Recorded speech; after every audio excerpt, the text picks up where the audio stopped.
전능하신 아버지 하나님, 천지의 창조주를 믿습니다. 나는 그의 유일하신 아들, 우리 주 예수 그리스도를 믿습니다.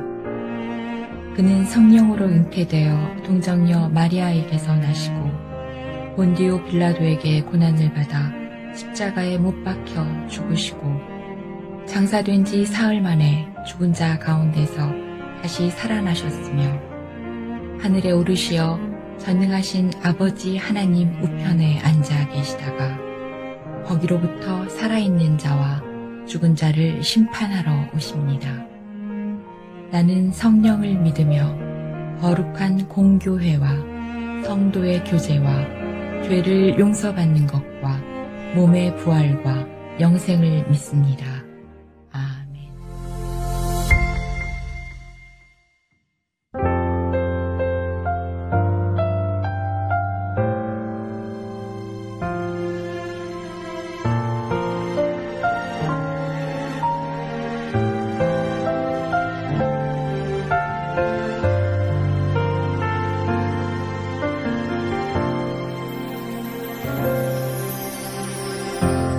어려운 일 당할 때 나의 믿음 적으나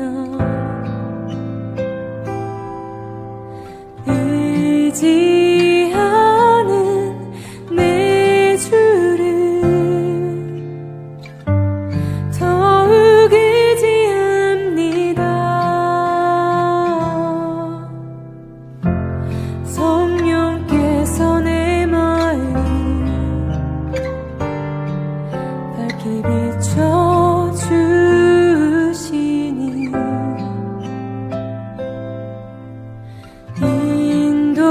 인도하심 따라서 주만 의지합니다. 세월이 지나갈수록 의지할 것은 예수뿐이세. 무슨 일을 만나도 예수 의지합니다.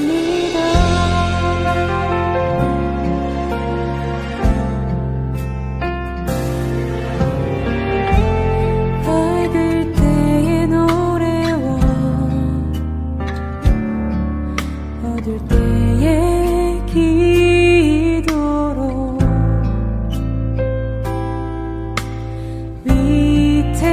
위태할 때 도움을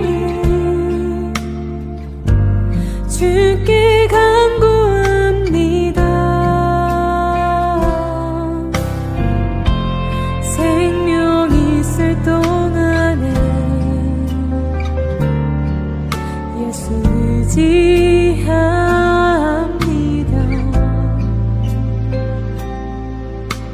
천국 올라가도록 의지할 것뿐이세. 세월이 지나갈수록 의지할 것은 예수뿐이세. 무슨 일을 만나도 예수 의지합니다. 세월이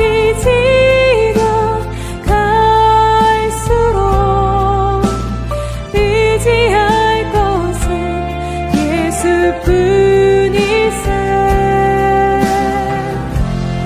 무슨 일을 만나도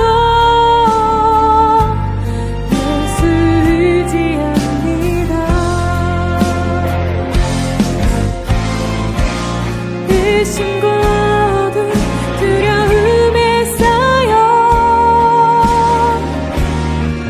낙심하고 있는 나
왕의 군대가 바로의 군대를 두려워하여 예루살렘에서 떠나매 예레미야가 베냐민 땅에서 백성 가운데 분깃을 받으려고 예루살렘을 떠나 그리로 가려 하여 베냐민 문에 이른즉 하나냐의 손자여 셀림의 아들인 이리야라 이름하는 문지기의 우두머리가 선지자 예레미야를 붙잡아 이르되 내가 갈대아인에게 항복하려 하는도다.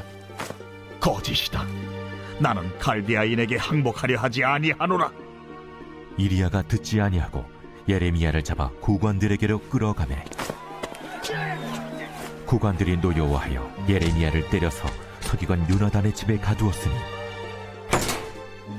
이는 그들이 이 집을 옥으로 삼았음이더라. 예레미야가 뚜껑 씌운 웅덩이에 들어간 지 여러 날 만에 시드기야 왕이 사람을 보내어 그를 이끌어내고 왕궁에서 그에게 비밀이 물어 이르되 여호와께로부터 받은 말씀이 있느냐? 있나이다.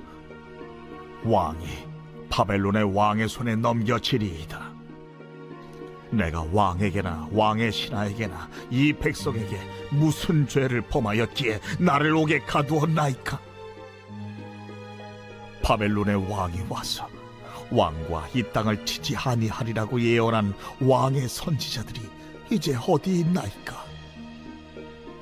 내 주 왕이여, 이제 청하건대 내게 들으시며 나의 탄원을 받으사 나를 서기관 요나단의 집으로 돌려보내지 마옵소서. 내가 거기에서 죽을까 두려워하나이다. 이에 시드기야 왕이 명령하여 예레미야를 감옥들에 두고 떡 만드는 자의 거리에서 매일 떡 한 개씩 그에게 주게 하며 성중에 떡이 떨어질 때까지 이르니라. 예레미야가 감옥들에 머무니라. 중근동 지역은 애굽과 바벨론의 양강이 패권을 다투고 있었습니다. 그래서 유다는 양국 사이에 낀 상태였죠. 어느 날 바로의 군대가 애굽에서 출병하자 예루살렘을 에워쌌던 바벨론 군대가 예루살렘을 떠나게 되었습니다. 그때 유다 백성들은 환호했지요. 예레미야는 환호하지 않았습니다. 바벨론이 다시 돌아온다고 하나님이 말씀하셨기 때문이지요. 바벨론 군대가 예루살렘을 떠날 때 예레미야도 고향인 베냐민 땅 아나돗에 있는 자신의 세습 토지를 받기 위해 거기로 가려고 했습니다.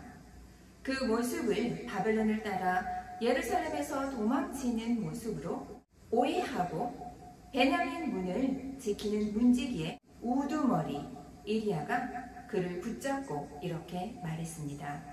내가 갈대아인에게 항복하려 하는도다. 그때 예레미야가 거짓된 모함이다. 나는 갈대아인에게 항복하려는 것이 아니다. 이렇게 말했습니다. 그렇지만 이리야가 듣지 않고 그를 잡고 고관들에게 끌어가자 고관들이 노여워하며 공정한 재판 절차 없이 예레미야를 때려서 서기관 요나단의 집에 있는 뚜껑 씌운 웅덩이로 된 지하 감옥에 가두고 말았습니다. 얼마 후 반바벨론 성향 고관들의 눈치를 보던 시드기야 왕이 사람을 보내 예레미야를 웅덩이에서 이끌어내고 은밀하게 여호와께로부터 받은 말씀에 대해 묻자 예레미야는 변함없이 시드기야 왕이 바벨론 왕의 손에 넘겨질 것이라고 했지요. 자신이 죽을 것이 두렵기에 요나단의 집으로 돌려보내지 말아달라고 했습니다. 왕이 그 요청을 받아들여서 예레미야는 매일 떡 한 개씩을 공급받으며 웅덩이 지하 감옥에서 벗어나 왕의 시위대 뜰 감옥에서 머물게 되었지요. 본문을 통해서 데살로니가 전서 5장에 나오는 삼행의 삶과 사울의 삶에 관한 교훈을 얻게 됩니다. 데살로니가 전서 5장 16절에서 18절은 성도가 해야 할 삼행의 삶 언급되어 있습니다. 첫째로 무엇입니까? 항상 기뻐하는 삶입니다. 둘째는요, 쉬지 않고 기도하는 삶이지요. 마지막으로 범사에 감사하는 삶입니다. 이 삼행의 삶은 그리스도 예수 안에서 우리를 향하신 하나님의 뜻이라고 했습니다. 계속해서 19절에서 22절입니다. 성도가 하지 말아야 할 3불이 언급됩니다. 첫째는 성령을 소멸하지 않아야 합니다. 둘째로는 예언을 멸시하지 않는 삶이라고 기록되어 있습니다. 마지막으로 악은 어떤 모양이라도 버리는 삶을 살아야 합니다. 이리야가 예레미야에게 했던 행동은 3불의 삶의 정면으로 배치되지요. 이리야는 유다가 바벨론에게 망한다고 외치는 예레미야를 역적으로 여겼을 것입니다. 그러나 예레미야는 성령을 따라 하나님의 뜻대로 예언을 했을 뿐이지요. 결국 이리야는 자신이 바르게 행동한다고 여겼지만 하나님의 뜻을 결국 거슬러 악행을 저지른 셈이 되었지요. 그처럼 내가 생각하는 올바른 삶, 하나님의 뜻과 전혀 다른 삶이 될 수 있다는 것을 우리 모두는 기억해야 할 것입니다. 그렇다면 복된 삶을 위해 성도가 피해야 할 3불의 삶은 무엇인가요? 신앙생활 할 때 성령의 감동을 잃지 않도록 해야 합니다. 성령의 감동이 있어야 항상 기뻐하고 쉬지 않고 기도하며 범사에 감사할 수 있는 것입니다. 성령의 감동이 있을 때 하나님의 뜻이 내 뜻이 되고 하나님의 목표가 내 목표가 될 수 있습니다. 하나님의 긍휼하심을 따라 사람을 긍휼히 여길 수 있는 것, 바로 성령의 감동입니다. 성령의 역사를 통해 삶의 감동이 사라지지 않도록 교회의 권위와 질서에 기꺼이 순종하고 내게 주어진 은사를 겸손하게 활용하고 나의 감정을 조절하는 능력과 꾸준함을 갖추어야 할 것입니다.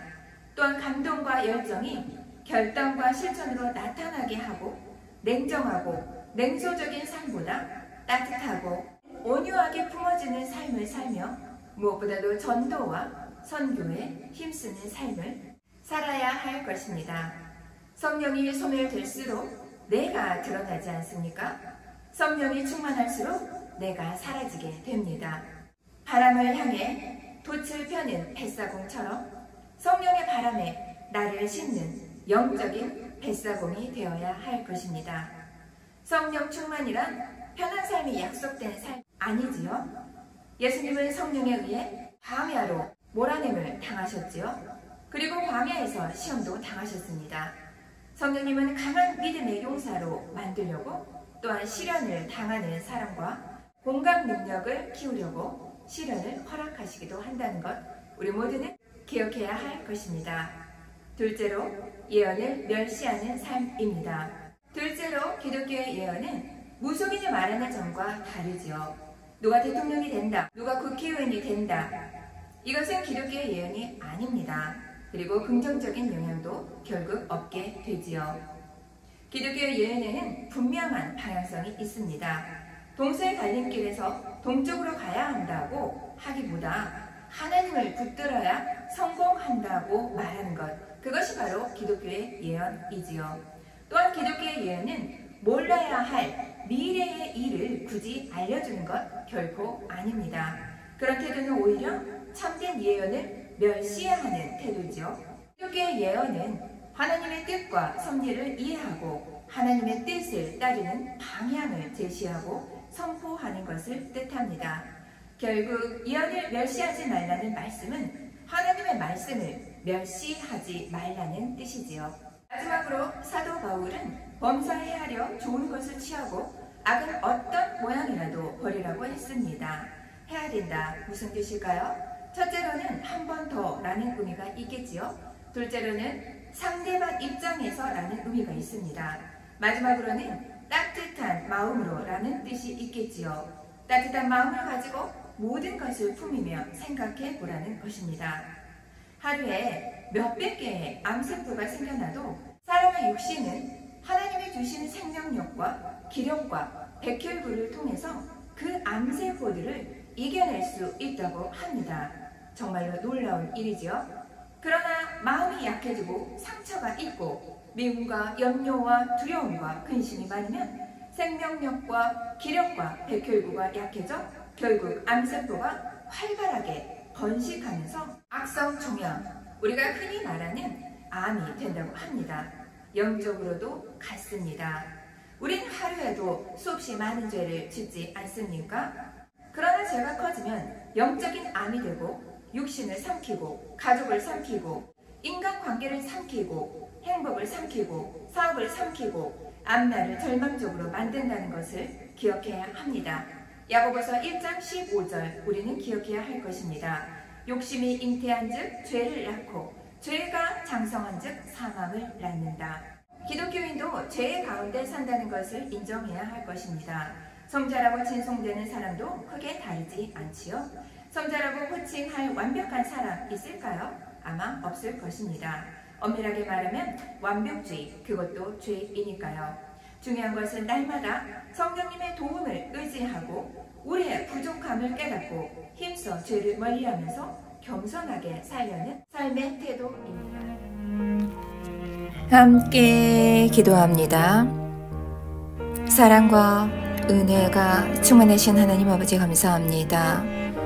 사랑하는 하늘소망교회, 우리 모두 신앙생활을 할 때 성령을 소멸하지 않게 하여 주시옵소서. 성령의 감동으로 항상 기뻐하며 쉬지 않고 기도하며 범사에 감사하는 하나님이 기뻐하시는 삶이 될 수 있도록 도와주시옵소서. 또한 예언을 멸시하지 않게 하여 주시옵소서. 하나님의 말씀을 멸시하지 않고 하나님의 말씀을 중심으로 살아가는 하늘소망교회 되게 하여 주시옵소서. 악을 가까이 하지 않고 악을 멀리하는 사랑하는 우리 모두 되게 하여 주시옵소서. 한 번 더 생각하고 상대방의 입장에서 생각하며 따뜻한 마음을 가지고 모든 것을 품으며 생각하며 행하는 사랑하는 하늘소망교회 되게 하여 주시옵소서. 담임 목사님 여기까지 강건하게 하여 주시고 선포되는 모든 말씀을 통하여서 성령의 감동으로 행하며 하나님의 기쁨이 되는 사랑하는 하늘소망교회 되게 하여 주시옵소서. 사랑이 많으신 예수님 이름으로 감사히 기도합니다.